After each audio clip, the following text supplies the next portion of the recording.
Meus queridos, graça e paz a todos. Boa noite a todos, na doce graça, amor e paz do Senhor Jesus.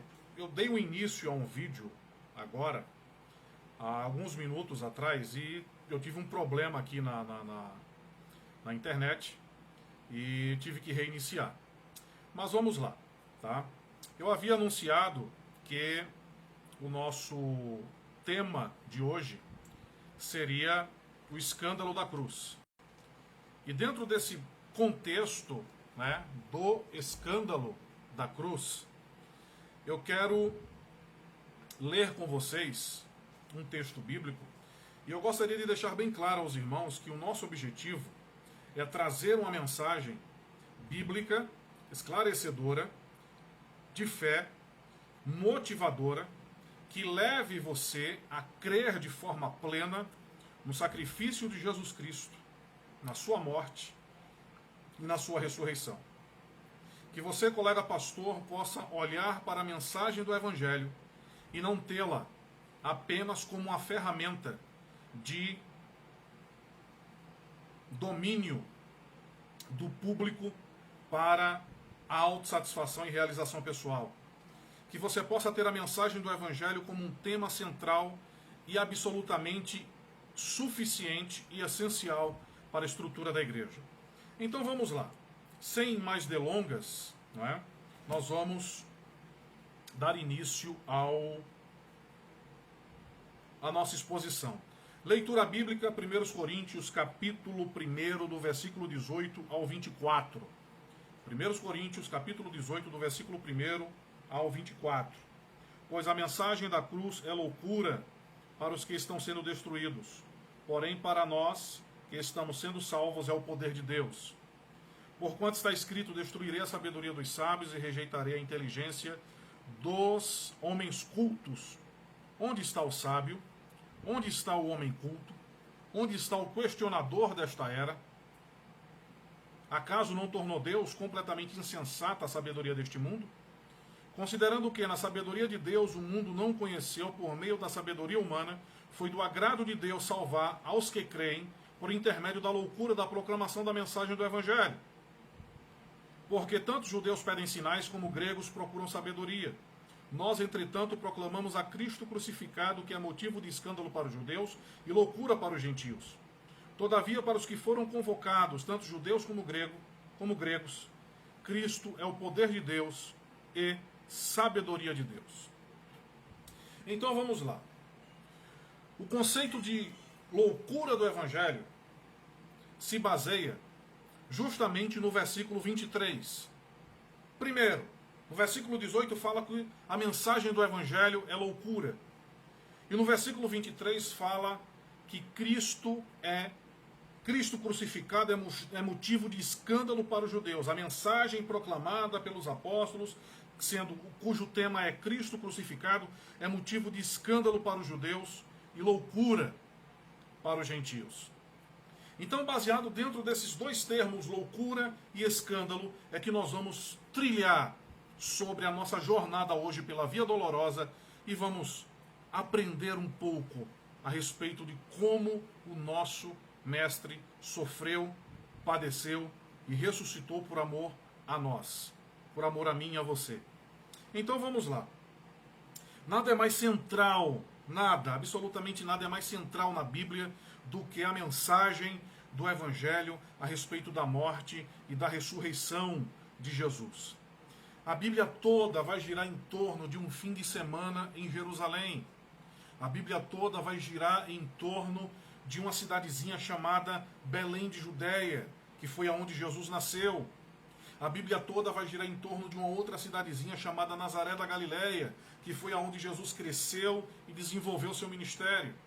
A Bíblia toda vai girar em torno de Jerusalém, que foi aonde Jesus foi condenado, espancado, desrespeitado, torturado, crucificado, mas também a cidade que ele ressuscitou.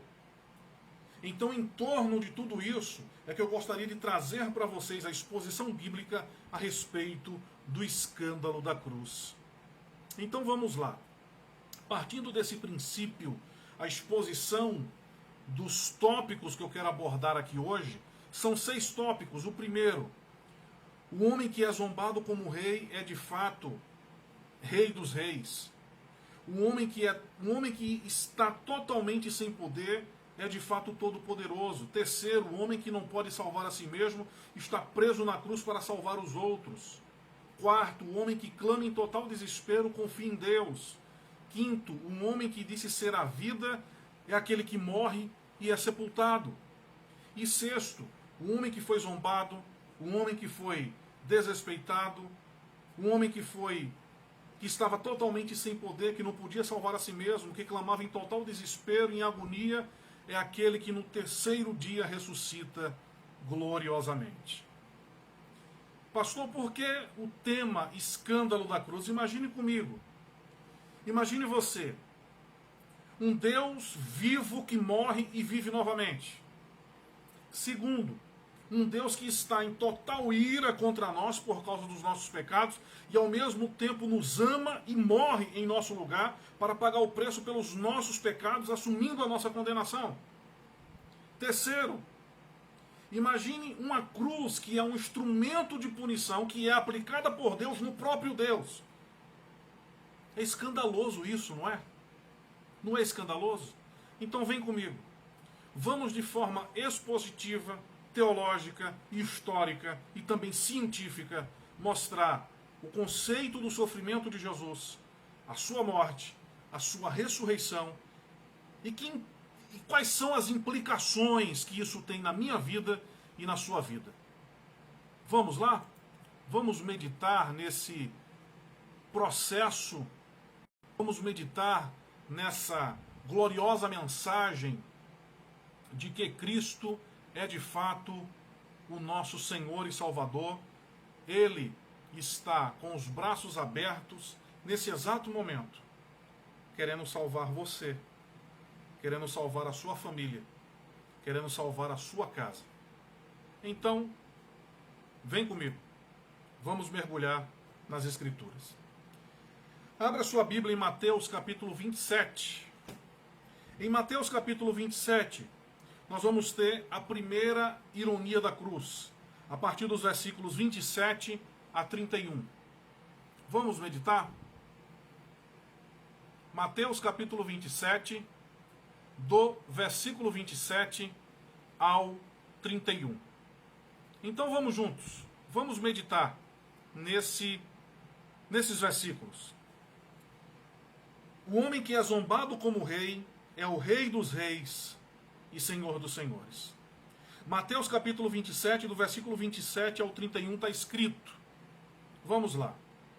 E sucedeu o quê? Os soldados do governador conduziram Jesus ao pretório e agruparam toda a tropa ao redor dele.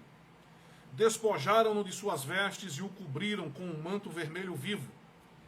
Traçaram uma coroa de espinhos e a forçaram sobre a sua cabeça.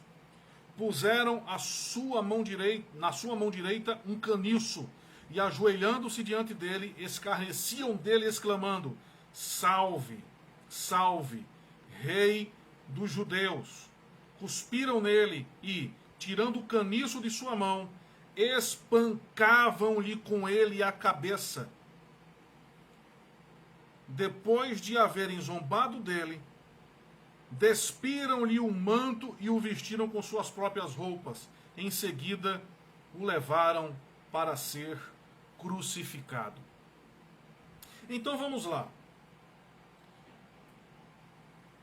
O texto começa dizendo que os soldados conduzem Jesus ao pretório, uma tropa toda se reunia ao redor dele, tiraram as suas vestes, o cobriram com um manto vermelho, fizeram uma coroa de espinhos, forçaram sobre a sua cabeça, puseram na sua mão direita um caniço e, ajoelhando-se diante dele, escarneciam dele, exclamando: Salve, salve, ó Rei dos judeus. Cuspiram nele, tirando o caniço de sua mão, espancavam-lhe com ele sua cabeça. Depois de terem escarnecido, zombado, depois de terem humilhado, depois de terem espancado Jesus, levaram ele para ser crucificado. Sendo que em Mateus capítulo 26, versículo 26, aliás, sendo que em Mateus capítulo 27, versículo 26, diante disso, Pilatos soltou-lhes Barrabás e mandou que Jesus fosse flagelado e entregou para ser crucificado. Lembrando que, antes de Jesus sofrer mais uma vez aqui, na mão dos soldados, ele já tinha sido flagelado. Ele já tinha sofrido uma quarentena de açoites. Ele já tinha passado pela instrumentalidade cruel do azorrague. Ele estava sofrendo, seu corpo já estava completamente dilacerado. E agora lhe colocam na cabeça uma coroa de espinhos, e agora lhe colocam um caniço na mão, lhe tiram as suas vestes, colocam sobre ele um manto escarlate, um manto vermelho vivo, ajoelham-se diante dele, zombam dele, dizem: salve, salve, ó rei dos judeus. Depois tiram o caniço, ou seja, tiram o caniço da mão dele, espancam Jesus, Jesus foi espancado.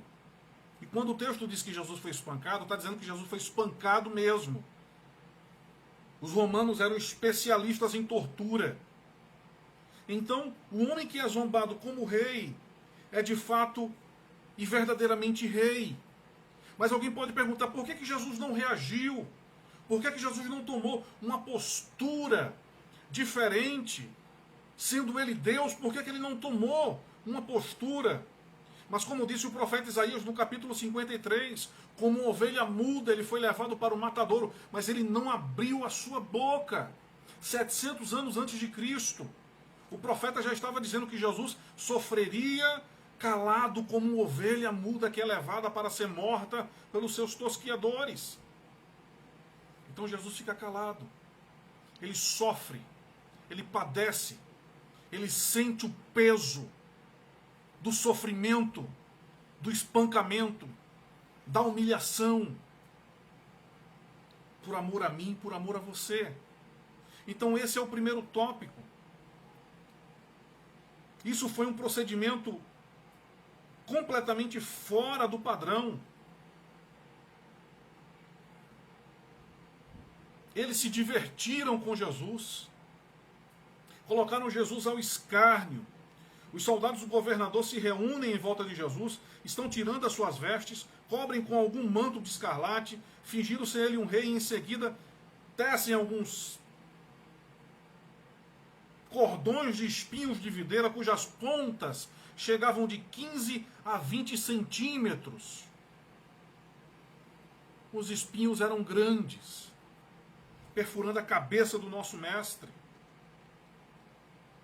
Colocaram um caniço na sua mão, espancaram ele, e depois diziam: salve, rei dos judeus, profetiza quem te bateu.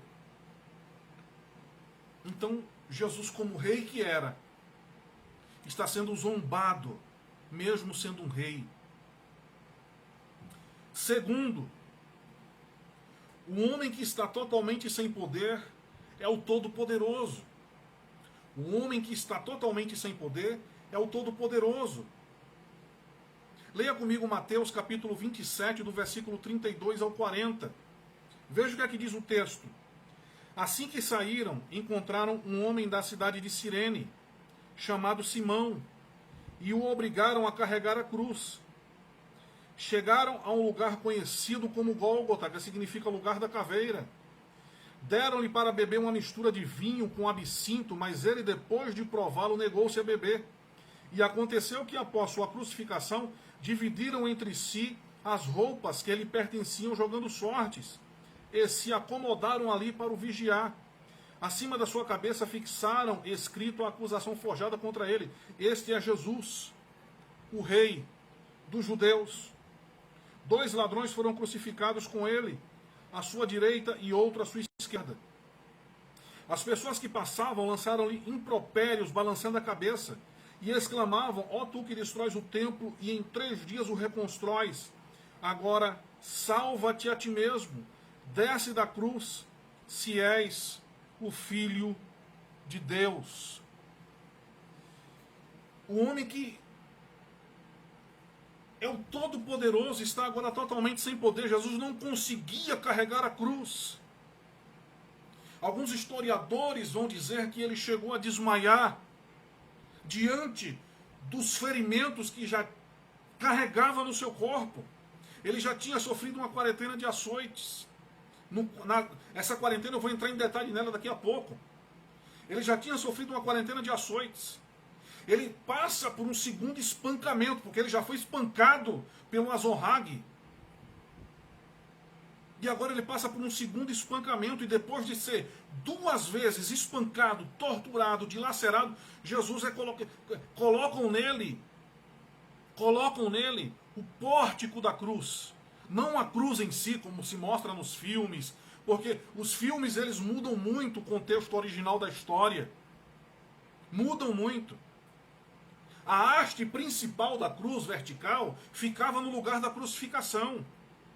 Agora, a trave era colocada nas costas do condenado, e ele tinha que levar essa trave com as mãos amarradas até o local da crucificação. E não era nada leve. Era pesada. Jesus conseguiria carregar se estivesse em plenas condições físicas para isso, mas ele não estava, ele já estava completamente torturado. Ele estava sem força. Então Todo-Poderoso se mostra sem força para carregar uma haste de madeira que era o instrumento da sua crucificação. Ele passa pela zombaria do povo. As pessoas que passavam lançavam-lhe impropério, meneavam a cabeça, zombavam dele, zombavam de Jesus, zombavam do nosso mestre. E diziam: ó, tu que destróis o templo e em 3 dias o reconstróis, agora salva-te a ti mesmo, desce da cruz, se tu és o Filho de Deus. Versículo 41, do mesmo modo, os chefes, sacerdotes e mestres da lei e os anciãos zombavam deles, vociferando, ou seja, salvou a muitos. A si mesmo não pode salvar, se é o rei de Israel, desça agora da cruz para que possamos a crer nele. Então, eu não posso gastar muito tempo aqui abordando a questão dos pequenos detalhes no texto de Mateus, mas o que fica evidente aqui, e o que Mateus oferece, é uma ampla evidência para demonstrar quão fraco e sem poder Jesus estava. Jesus estava fraco, ele estava sem condições físicas de carregar aquela haste.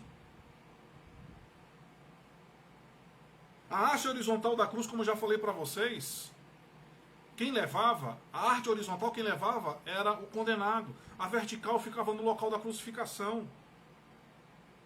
Então eles encontram um sirineu, que era Simão de Cirene, e obrigam Simão de Cirene a levarem a cruz até o local da crucificação. Enquanto, durante esse processo, Jesus vai sendo levado debaixo de chicotada. Debaixo de chicotada. Debaixo de pontapés, debaixo de espancamento, debaixo de soco. Ele vai sendo agredido até o local da crucificação. Sem abrir a sua boca. E aí, quando nós olhamos para o próximo contexto da história, Jesus já estava completamente sem forças. Vou repetir aqui. Ele foi flagelado pelo Azorrague. Flagelado pelo Azorrague. O Azorrague era um instrumento de flagelo com 12 tiras de couro, ferro, pedaços de ossos e arame eram colocados na ponta do Azorrague. E quando o Azorrague era deferido, era destinado à costa do condenado, ao corpo do condenado, transformava a carne numa pasta embebecida em sangue. Jesus tomou 39 chibatadas, 468 cortes no seu corpo. Os ossos das costelas de Jesus e das costas estavam à amostra. A dor era insuportável. Em outras condições, qualquer outro ser humano teria morrido ali. Mas o alvo de Jesus não era morrer pelas chicotadas, o alvo de Jesus era morrer na cruz, para cumprir o pleno propósito de Deus. Então vamos lá, vamos meditar aqui.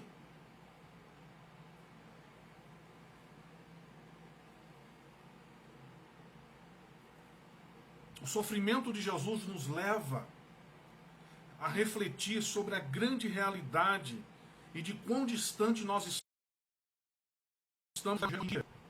O quão distante nós estamos do Evangelho hoje em dia. Com igrejas que não pregam mais o Evangelho. Com igrejas que não têm mais prioridade em ensinar a respeito da morte e da ressurreição de Jesus. Do sofrimento que ele teve. Cristãos sem base. Cristãos que não sabem muito. Se perguntar para certos cristãos hoje quem é Jesus, eles não sabem descrever quem é Jesus. Porque eles estão frequentando igrejas que não têm um único propósito com o Evangelho de Cristo. Igrejas que têm propósito com a teologia da prosperidade. Igrejas que têm propósito com o positivismo.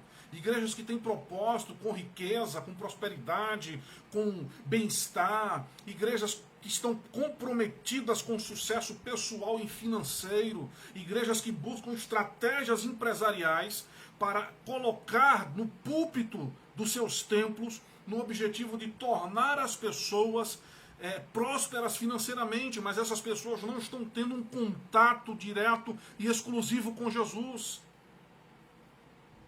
Então esse Jesus que eu estou apresentando para você aqui talvez não seja o Jesus que é apresentado na sua igreja. Este Jesus aqui é um Jesus sofredor que morreu por amor a mim e a você. E não foi para te dar carro, não foi para te dar casa, não foi para te dar ouro, prata, bronze, não foi para te dar empresa, não foi para te dar carro luxuoso. Não, não, não, não, não. Esse Jesus que eu estou apresentando para você aqui é o Jesus que veio para morrer na cruz, para te livrar da condenação do inferno e para perdoar os teus pecados. Eu não sei se esse Jesus você conhece, mas eu gostaria que você conhecesse, e eu quero que você conheça esse Jesus. Então vamos lá.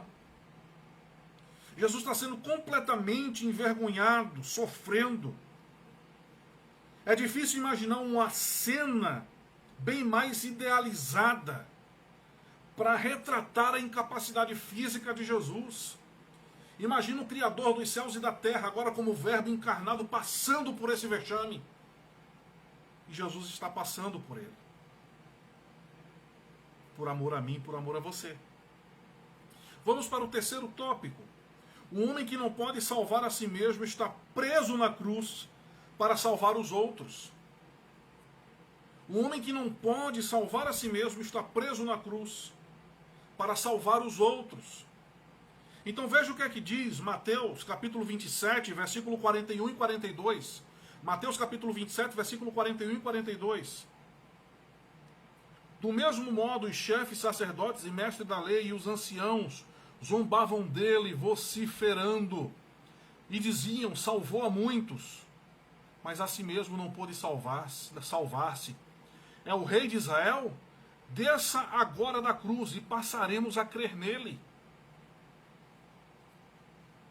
Desça agora da cruz e passaremos a crer nele. Olhe o quanto Jesus está sofrendo.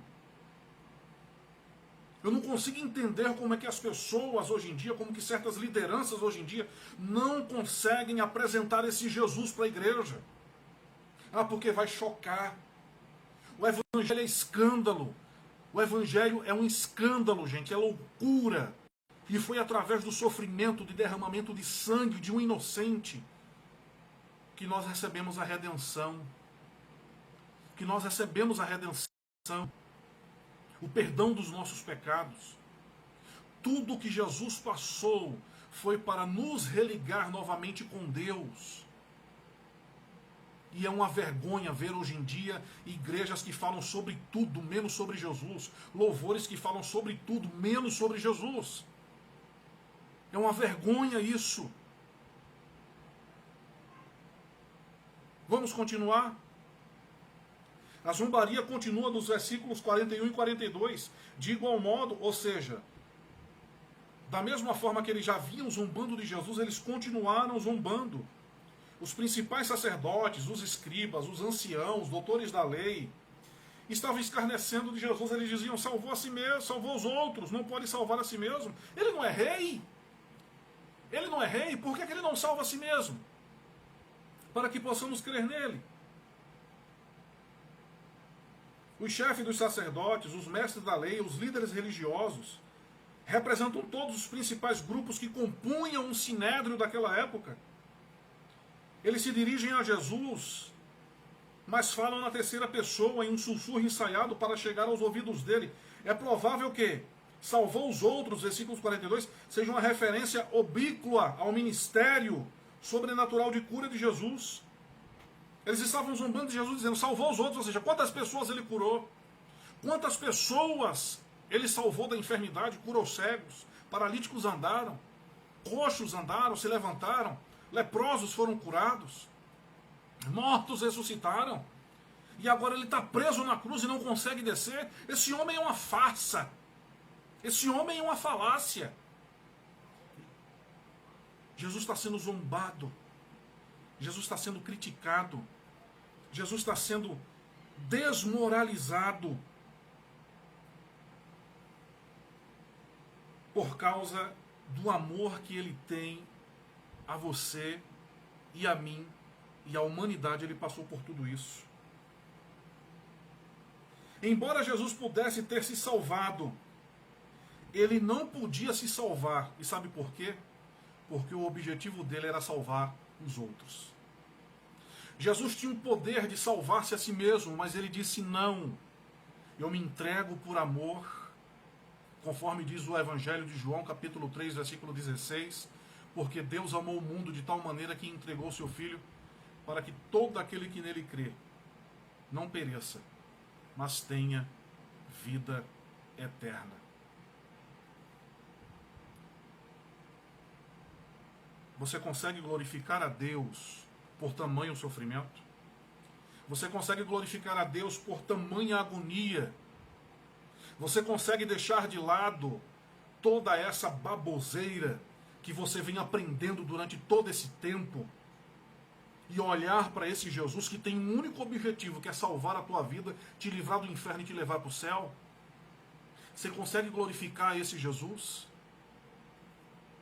Você consegue exaltar a esse Jesus? Então vamos lá. Em terceiro lugar, ou seja, em quarto lugar, o homem que clama em total desespero, confia em Deus. O homem que clama em total desespero, confia em Deus. Veja o que diz do versículo 43 até o versículo 51 de Mateus capítulo 27.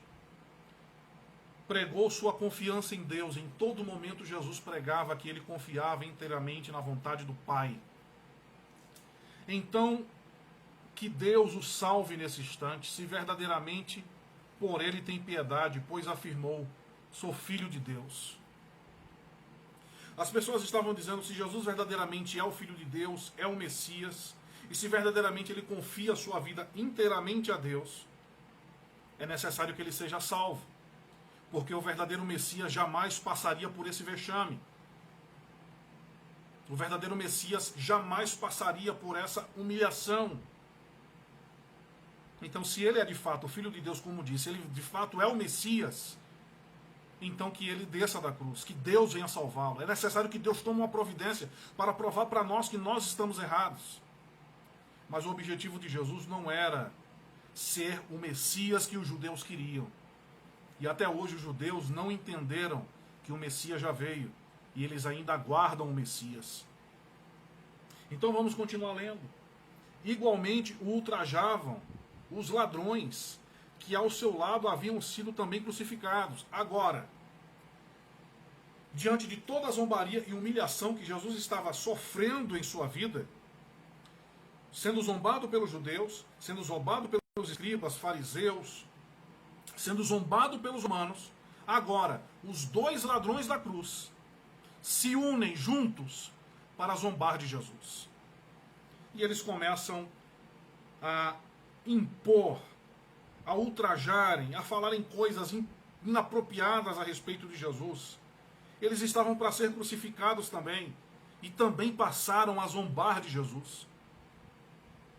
E aí você pode perguntar, mas como isso?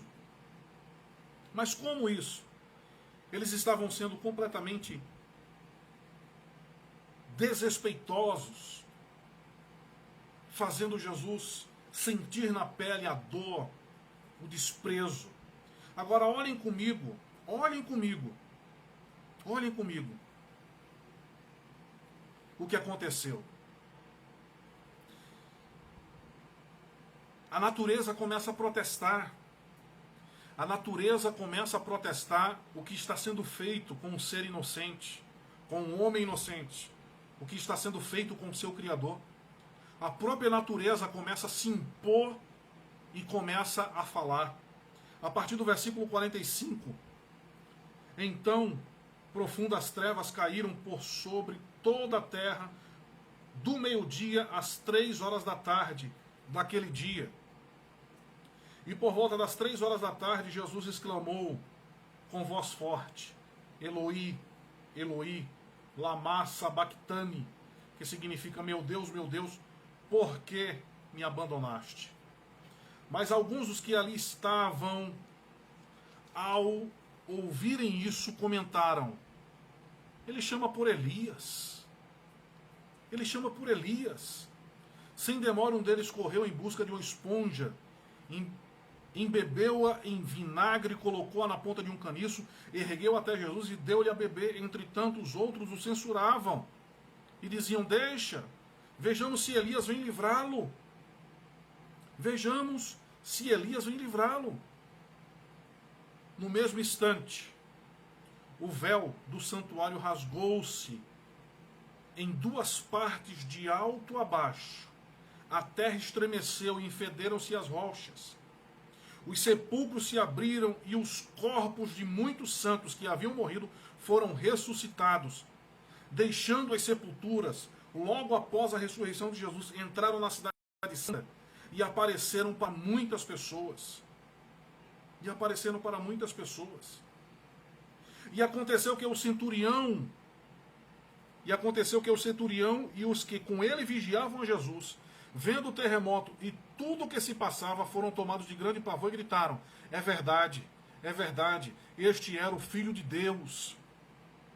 Estavam presentes várias mulheres observando de longe, eram discípulas que vinham seguindo Jesus desde a Galiléia para o servirem, entre as quais estava Maria Madalena, Maria, mãe de Tiago e de José, e a mãe dos filhos de Zebedeu. Jesus, nesse exato momento, ele entrega o Espírito, confiando totalmente em Deus. Zombado, escarnecido, torturado, massacrado, dilacerado, cuspido, espancado, humilhado, desmoralizado, esse Jesus suportou tudo isso por amor a mim e por amor a você. Agora, ele é sepultado. Jesus morre. Quinto, o homem que disse ser a vida, morre e é sepultado. 2 passagens retratam as trevas como sinal de julgamento. Então, se nós olharmos os evangelhos, nós vamos ver que os evangelistas, eles apresentam o protesto da natureza referente ao que estava sendo feito com Jesus. As trevas cósmicas aludem ao profundo julgamento de Deus que estava sendo destinado na pessoa de Jesus. Jesus grita: Eloi, Eloi, lama sabachthani, Deus meu, por que me desamparaste?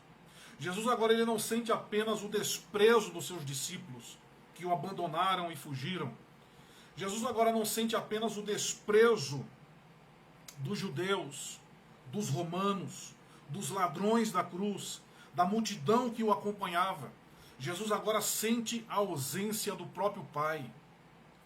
Nesse exato momento, em total amargura, sendo asfixiado, porque na posição que Jesus estava e na posição que o condenado era crucificado, inevitavelmente ele morria por asfixia.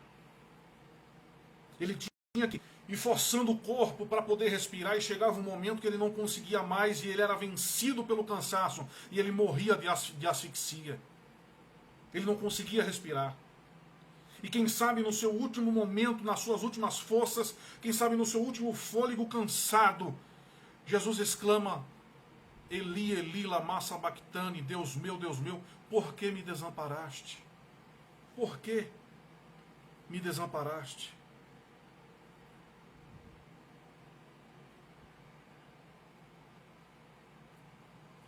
E ele exclama, ele entrega o Espírito.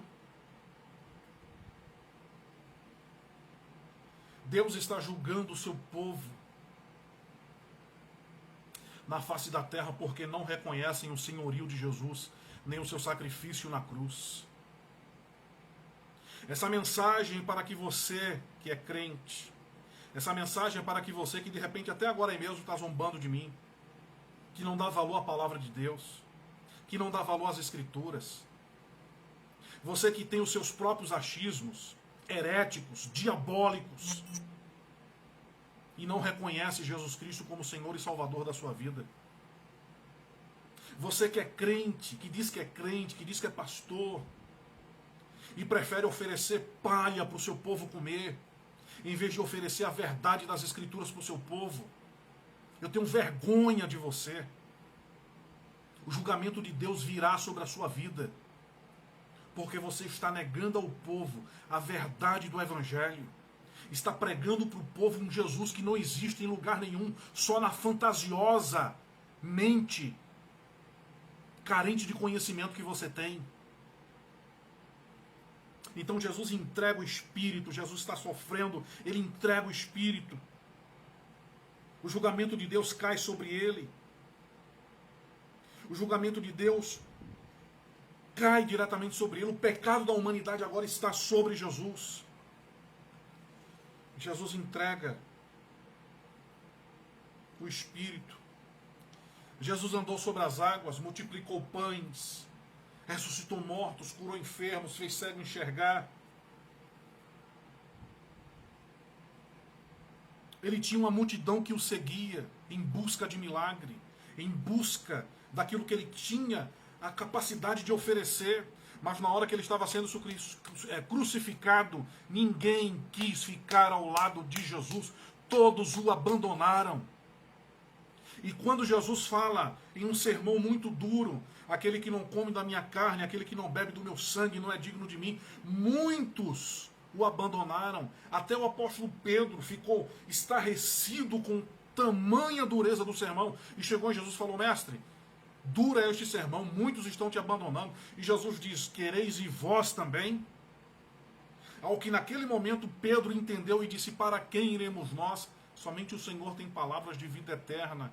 Só que na hora que o chicote apertou, que Jesus está sendo preso, Pedro nega Jesus 3 vezes. Judas o traiu.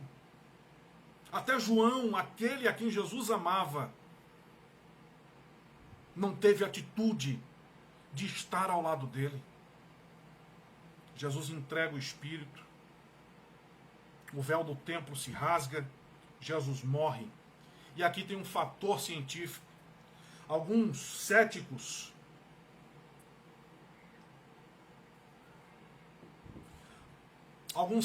defensores da teoria do desmaio vão dizer que Jesus apenas desmaiou. Que Jesus apenas desmaiou pelo fato dele estar fraco, de ter apanhado, de ter sofrido, de ter sido torturado. Ele estava fraco, na cruz ele não morreu, ele apenas desmaiou. Só que quem levou Jesus para a cruz, aqueles que levaram Jesus para a cruz debaixo de tortura, não eram qualquer um. eram homens extremamente preparados e especialistas em tortura e em assassinato. Esses homens sabiam como espancar, esses homens sabiam como crucificar, e esses homens sabiam como matar alguém na cruz e provar com todas as provas que o condenado estava morto. Então, quando nós olhamos para o relato dos evangelhos e a gente vê que chegaram sobre Jesus os soldados com uma lança, furaram o seu lado, e do seu lado saíram água e sangue, isso tem uma explicação científica para isso, e quem dá essa explicação científica é a Associação Americana de Médicos. A Associação de Médicos Americanos, em 1986, no volume 255, revista número 11, página de número 1455 a 1463, o Journal of the American Medical Association, que é a Associação Médica Americana, eles relatam que a prova final de que Jesus de fato tinha morrido na cruz é aquilo que eles chamam de derrame vericárdico, atestando assim que o condenado estava morto por asfixia. Então, quando Jesus exclama, entrega o espírito, fisicamente, Jesus está 100% morto. 100% morto, Jesus morreu. Jesus morreu, e os romanos tinham a capacidade e a obrigação de levar para César a sentença e o relato genuíno de que o condenado estava morto. Se Jesus não tivesse morrido na cruz, se ele tivesse apenas desmaiado e depois tivesse sumido da história e fosse comprovado que Jesus não tinha morrido, quem seria crucificado no lugar dele seriam todos aqueles que o levaram e receberam a incumbência de matá-lo no Gólgota, no monte chamado Caveira. Então Jesus, de fato, cientificamente, Jesus morreu, gente. A própria ciência atesta isso. A própria ciência prova isso. Depois, quem quiser as referências, eu dou as referências para vocês. Então Jesus de fato morreu. Agora, em sexto lugar, o homem que foi zombado como rei, que estava totalmente sem poder, que não podia salvar a si mesmo e que clamava em desespero e que morreu em agonia, é aquele que no terceiro dia ressuscita. Ressuscita gloriosamente. Ressuscita gloriosamente. Jesus ressuscitou. Jesus ressuscitou. Quando ele brada na cruz, está consumado, tetelestai, está consumado. O caminho de reconciliação da humanidade com Deus foi completamente aberto. A letra da lei foi completamente aposentada. Não estamos mais debaixo da maldição da lei. A dispensação da graça inicia um momento glorioso de reconciliação da humanidade com seu Criador. É necessário que a igreja pregue o evangelho da reconciliação, que pregue o Cristo crucificado. É necessário que os pastores reformem os seus púlpitos e preguem esse Jesus sofredor, torturado, escarnecido, esmagado. É necessário que os pastores abandonem essa ideia diabólica da teologia da prosperidade e preguem um Jesus bíblico e não um Jesus inventado como se fosse um guru ou um gênio da lâmpada que concede todos os desejos daqueles que entram em seus templos. Isso é mentira, isso é um engodo do diabo. Você vai pagar um preço muito alto por não pregar o evangelho genuíno de Jesus Cristo. Jesus morre. Tetelestai, está consumado. Porém, ao terceiro dia, Jesus ressuscita. O Evangelho de João, capítulo 20, do versículo 18, do versículo 11 ao versículo 18. Vamos correr aqui. Evangelho de João, capítulo 20. Vamos ver o que é que está escrito. Será que você tem intimidade com a Bíblia? Existem igrejas hoje que o povo nem Bíblia leva mais. A própria liderança incentiva o povo a não levar a Bíblia para a igreja. A própria liderança incentiva o povo a não levar a Bíblia para a igreja. Isso é uma vergonha. Isso é uma vergonha. O povo tem que ter a Bíblia na mão. Por mais recurso tecnológico que a igreja tem a obrigação de meditar nas Escrituras e ter as Escrituras na mão. Não é na tela, não é no telão, é na mão. E antes de ter na tela e na mão, precisa ter no coração. Evangelho de João, capítulo 20, do versículo 11 ao 18. Por outro lado, Maria continuava do lado de fora do sepulcro chorando. Enquanto chorava, inclinou-se para olhar para dentro do sepulcro e viu 2 anjos vestidos de branco sentados onde estivera o corpo de Jesus, um à sua cabeceira e outro aos seus pés. Então os anjos perguntaram: mulher, por que choras? Ela lhes respondeu: porque levaram o meu Senhor e não sei onde colocaram. Assim que disse isso, olhou para trás e viu Jesus em pé. Jesus ressuscitou, mas não reconheceu que era ele. E Jesus perguntou-lhe: mulher, por que estás chorando e a quem procuras? Maria, imaginando que fosse o jardineiro, rogou-lhe: se tu o tiraste daqui, diz-me onde o colocaste, e eu o levarei. Então Jesus a chamou. Então, quando o texto aqui, o contexto original grego, diz que então Jesus a chamou, só que ele já tinha chamado antes e ela não tinha reconhecido. O tom que Jesus utiliza aqui, de acordo com o original grego, era um tom diferente que apenas Maria sabia. E quando Jesus fala com aquela voz que somente ele tinha, Maria olha, ela reconhece, é como se os olhos espirituais dela fossem abertos, e ela reconhece que é Jesus. E ela tenta se aproximar dele, e ela exclama Rabone, que em aramaico quer dizer mestre, o Senhor está vivo, o Senhor está aqui. E ela tenta se aproximar, e Jesus fala: não me toque, porque ainda não voltei para o meu Pai, mas vai aos meus irmãos e diz-lhe assim: estou ascendendo para o meu Pai, vosso Pai, para meu Deus e vosso Deus. E assim foi Maria Madalena e anunciou aos discípulos, e ela disse: eu vi o Senhor, e contou-lhes tudo o que o Senhor lhe dissera. Jesus ressuscita, se apresenta a Maria, ressuscita gloriosamente. Jesus venceu a morte. O poder da morte não tem mais poder sobre Jesus. E isso é glorioso, meus irmãos. Isso é glorioso, igreja. Isso é glorioso, meus queridos. Jesus ressuscita de forma gloriosa. Ele vence a morte, ele trava a morte, ele destrói a morte, ele aniquila com o poder da morte.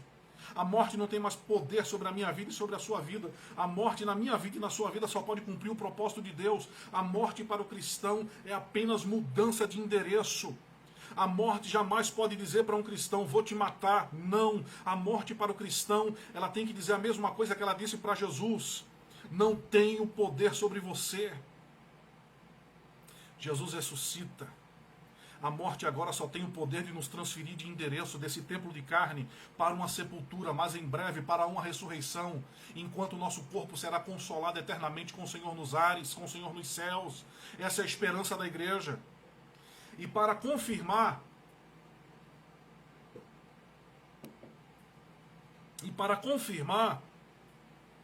que a mensagem da igreja era a ressurreição, abra sua Bíblia em Atos dos Apóstolos, capítulo 2. Abra sua Bíblia em Atos dos Apóstolos, capítulo 2. E vejam o que Pedro, qual foi a primeira mensagem de Pedro. Tem muita gente que idolatra o Pentecostes. Eu sou pentecostal. Que idolatria pagã é essa, gente? Que idolatria pagã é essa? Vocês nem sabem o que vocês estão falando. Vocês nem sabem o que vocês estão falando. O foco da mensagem de Pedro não foi a questão da glossolalia em Atos 2. Não. Pelo contrário, eles falaram em línguas humanas. O foco da mensagem de Pedro em Atos 2 foi a ressurreição de Jesus. E não as línguas estranhas, repartidas como que de fogo, como muita gente prega aí. Não, o foco da mensagem de Pedro foi a ressurreição. Atos dos Apóstolos, capítulo 2, a partir do versículo 22. Veja o que é que Pedro diz. Israelitas, escutai essas palavras: Jesus de Nazaré, homem aprovado por Deus diante de vós por meio de milagres, feitos potentosos e muitos sinais, que Deus, por meio dele, realizou entre vós, como vós mesmos bem sabeis, ou seja, vocês são testemunhas de tudo aquilo que Jesus fez no meio de vocês. Este homem foi entregue por propósito determinado e pré-conhecimento de Deus, mas vós, com a cooperação dos homens perversos, o assassinaram pregando-o na cruz. Pedro está dizendo, vocês sabem de tudo quanto Jesus fez, de todas as provas que ele deu de ser o Filho de Deus e o Messias, e mesmo assim, em conluio com homens maus, vocês o crucificaram e o pregando numa cruz. Contudo, Deus o ressuscitou dentre os mortos, rompendo os laços da morte, porque era impossível. Aleluia! Porque era impossível que a morte o retivesse. Eu vi o Senhor diante de mim, porque está à minha direita. Por esse motivo o meu coração está alegre e a minha alma e a minha língua exulta. O meu corpo também repousará em esperança, porque tu não me abandonarás no sepulcro, nem permitirás que o teu santo sofra decomposição. Tu me fizeste conhecer os caminhos da vida e me encherás de alegria na tua presença. Citação do salmista Davi. Aí aqui Pedro continua, caros irmãos, concedei-me a licença de falar-vos com toda franqueza que o patriarca Davi morreu e foi sepultado e o seu túmulo está entre nós até hoje. Todavia, ele era profeta e sabia que Deus lhe prometera sob juramento que colocaria um dos seus descendentes em seu trono. Antevendo isso, profetizou sobre a ressurreição de Cristo, que não foi abandonado no sepulcro, cujo corpo não sofreu decomposição. Deus ressuscitou este Jesus e todos nós, Jesus se apresentou a Pedro, Jesus se apresentou a Maria, Jesus se apresentou aos discípulos na ausência de Tomé, depois voltou para se apresentar diretamente para Tomé, ele se apresentou para Paulo a caminho de Damasco, ele se apresentou a 500 irmãos, e hoje Jesus é apresentado, testificado, glorificado, exaltado, transmitido, pregado, vivido e adorado através da igreja. Essa é a missão da igreja, anunciar o evangelho de Cristo, a sua vida, morte, ressurreição. Igreja que não faz isso não é igreja. Porquanto, Davi, veja só, Deus ressuscitou esse Jesus, versículo 32, Deus ressuscitou esse Jesus e todos nós somos testemunhas desse fato. Exaltado à direita de Deus, ele recebeu do Pai o Espírito Santo prometido e derramou o que vós agora vedes e ouvis. Observe, versículo 36, sendo assim que todo o povo de Israel tem absoluta certeza disto. Esse Jesus a quem vós crucificaste, e Deus o fez Senhor e Messias, Senhor e Cristo. Jesus ressuscitou de forma gloriosa e abundante. Jesus testificou da sua grandeza. Essa foi a maior mensagem que o Novo Testamento registra depois da ascensão de Jesus aos céus. Você pode pregar Jesus na sua igreja, restaura o teu púlpito, restaura o teu altar, restaura a tua igreja, restaura a tua vida com Deus, prega o evangelho, ensina o evangelho, pratica o evangelho, demonstra o evangelho, conduz o teu povo nas bases do evangelho, porque é isso que Jesus requer de mim e requer de você. E para concluir, meus queridos irmãos, para concluir, eu quero dizer para você, o apóstolo Paulo disse, escrevendo em 1 Coríntios capítulo 15, 1 Coríntios capítulo 15, versículo, vamos ler, a partir do versículo 12, ora, se é corrente pregar-se que Cristo ressuscitou dentre os mortos, como pois afirmam alguns dentre vós, que não há ressurreição de mortos? E se não há ressurreição dos mortos, então Cristo não ressuscitou. E se Cristo não ressuscitou, é vã nossa pregação e é vã nossa fé. E somos tidos como falsas testemunhas de Deus, porque temos asseverado contra Deus que ele ressuscitou a Cristo, ao qual ele não ressuscitou, se é certo que os mortos não ressuscitam. Porque se os mortos não ressuscitam, também Cristo não ressuscitou. E se Cristo não ressuscitou, é vã a vossa fé, e ainda permaneceis nos vossos pecados. E ainda mais, aqueles que dormiram crendo em Cristo, também estão condenados por causa dos seus pecados. E se a nossa esperança em Cristo se limita apenas nessa vida, somos mais infelizes dos homens. Mas se de fato, aleluia, se de fato, Cristo ressuscitou dentre os mortos, sendo ele as primícias dos que dormem, visto que a morte veio por um homem. Também por um homem veio a ressurreição dos mortos, porque assim como em Adão todos morrem, assim também todos serão vivificados em Cristo. Cada um, porém, por sua própria ordem. Cristo, as primícias, depois os que são de Cristo na sua vinda. E então virá o fim, quando ele entregará ao Deus Pai, quando houver destruído todo o principado, bem como a toda potestade e poder, porque convém que ele reine até que haja posto todos os seus inimigos debaixo dos seus pés. O último inimigo a ser destruído é a morte, porque todas as coisas sujeitou debaixo dos seus pés. E quando diz que todas as coisas ali estão sujeitas, certamente inclui aquele que tudo subordinou. Quando, porém, todas as coisas lhe estiverem sujeitas, então o próprio Filho também se sujeitará a ele, que todas as coisas lhe sujeitou, para que Deus seja tudo em todos. Observe que precisamos pregar o Evangelho, ensinar o Evangelho, transmitir o Evangelho, falar sobre a morte, o sofrimento da vida de Jesus, mas acima de tudo, crer na ressurreição. A base, o sustentáculo da igreja é a ressurreição de Jesus. Como Paulo diz, se a nossa vida, se a nossa esperança em Cristo se limita apenas para esta vida, somos os mais infelizes dos homens. É a ressurreição que nos dá esperança. A ressurreição nos dá esperança do arrebatamento da igreja. A ressurreição nos dá esperança da glorificação eterna. A ressurreição nos concede autoridade para falar com firmeza que Jesus Cristo é o caminho, a verdade e a vida. Então pregue a Cristo, ensine sobre Cristo, fale sobre Cristo, reforma o seu ministério, reforme a sua igreja, reforme a sua família, reforme a sua vida e seja abençoado para a honra, glória e louvor do nome de Jesus. Pregue a Cristo, viva a Cristo, este crucificado e ressurreto para a glória de Deus. Que Deus te abençoe. Pai, em nome de Jesus eu agradeço por este tempo que eu passei ministrando a tua palavra para os teus filhos. Que essa mensagem possa abençoar a vida de muitos, Senhor, e que eles sejam abençoados, não somente hoje, mas para todo sempre. Em nome de Jesus. Amém e amém.